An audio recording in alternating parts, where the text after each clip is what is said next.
Pity the American people trying to make any sense of this. Excuse me, he called me a liar and then interrupted the whole time. You've had a chance. Do I not get a response? But hey, any American can just turn down the sound or change the channel.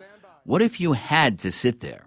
What if it was your job to get every word down exactly as spoken? Oh, and one more thing, you have to do it in real time. Amy Bolin is a veteran in the captions business, and she knows rudeness, like this 1992 Democratic debate between Jerry Brown and Bill Clinton. I was shocked by it because I don't think someone in government should be funneling money into Governor Clinton, you were poking your finger at him. He poked it back. It's your turn, Governor Jerry Clinton. comes here with his family wealth and his $1,500. Amy Bolin is a manager of captioner training and is a captioner herself at Vitac, the country's biggest captioning firm that has captioned many debates this cycle, including the last GOP debate in Houston and tonight's Republican debate in Detroit. She joins me now. Welcome, Amy. Thank you, John. You know, there's a lot of talk in America about the decline of civil discourse. It occurs to me that the decline of civil discourse has had a very direct impact on your life. I would agree. When did you begin to notice that your job was getting harder? You know, that really has changed over the years. I've been captioning for 26 years. And the decorum, there was more a typical format where people listen to somebody, let them finish the end of their sentence, and, you know, the normal discussion. But over the years, it's changed. People talk faster. They're more eager to get their thoughts out before somebody else finishes. And with the debates, you add the factor that it's timed. So there's only so many minutes or so much time for each person to respond. So they're talking quicker. But what's surprising is that other people are interjecting while they're talking. The cable shows, I imagine, were the first indicator that this was going to get harder and harder as time went on. In my experience, that's what I noticed, because there's more competition. If you've got 3 or 4 cable stations with 24-hour news and they're trying to keep your attention, they're moving quickly. There's always live breaking news. There may be an interview on one topic and then they quickly jump to the other topic. So there's not an hour dedicated to one topic. It might be 3 minutes with a guest and then completely different topic, and then they're breaking in with more live breaking news. So I feel like definitely as the cable channels expanded and there were more and more of those and more competition, it did change the nature of what we're writing.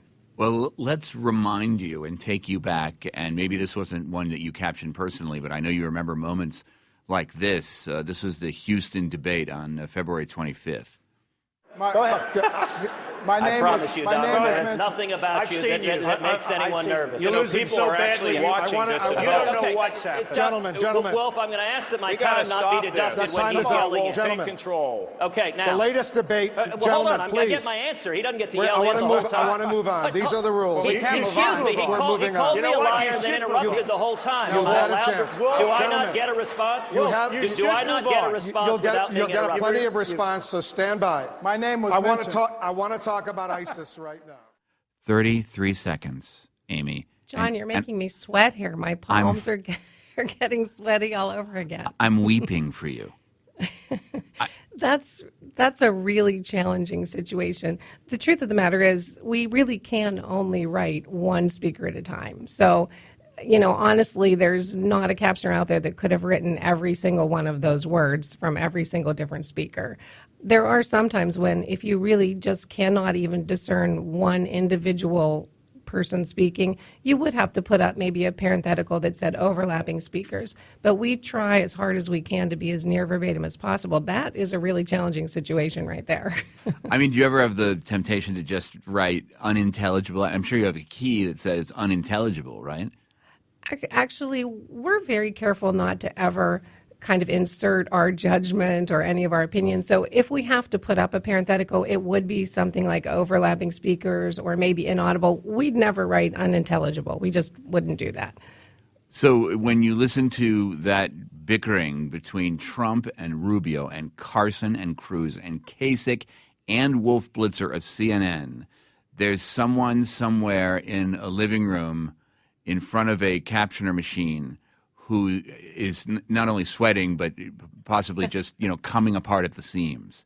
Possibly crying, right? Yeah. Yes, they're in their home office and they're, you know, very intent. Sometimes you don't even realize it when it's happening. When it's over, it's kind of a big sigh of relief, but you're so intent on listening and writing that you don't really let it affect you. Are your hands sore? You know what? Your hands can get tired. It's very fast. Sometimes we're writing up to maybe 300 words a minute. So to do that for a sustained period of time is exhausting. Not just your hands, your shoulders, your body gets tense because you're nervous. And, the faster it gets, the more you tense up. And after that February 25th debate, I mean, you needed a shower. My goodness. I mean, this isn't just for hearing impaired. Closed captioning is an important communication tool for people who are watching in all kinds of environments. They should speak better so that your job is easier, so that more people can hear what's going on, right? True. In reality, even people who aren't looking at the captions, who are just listening, can't probably make a lot out of what's being said with everybody talking over top of one another. But it would be nice if there was some decorum in a setting like that so that we could have our captions be perfect and have them be absolutely verbatim, but there's no way for us to control that. What are the rules, finally, before we go? You have a certain amount of time to get it right and a certain ability to correct if you make an error before it actually goes on the screen. Explain. We are writing on our steno machine, and it's translating immediately, what we call real time, and then that data is being transmitted either through a phone line or an IP connection to an encoding device in that network control room. So our translation happens, and we have about a second to fix a stroke before it would go out. There's no one editing behind us. It's all live. It's all real time. So if we make a mistake, the audience gets to see that mistake. We never think they're funny, but sometimes our audience thinks the mistakes are funny. But that's a pretty high-pressure environment, even when people are speaking politely. It's a very high-pressure environment. We want to get it right every time. Well, I have to say, Trump, Rubio, Carson, Cruz, Kasich, and Wolf Blitzer all owe you folks a lunch or, I don't know, a bottle of Ambien, something, tea at a nice restaurant or something. Wouldn't that be nice? Amy, thanks so much. Thank you, John. Amy Boland is a manager of captioner training and a veteran captioner herself at Vitac.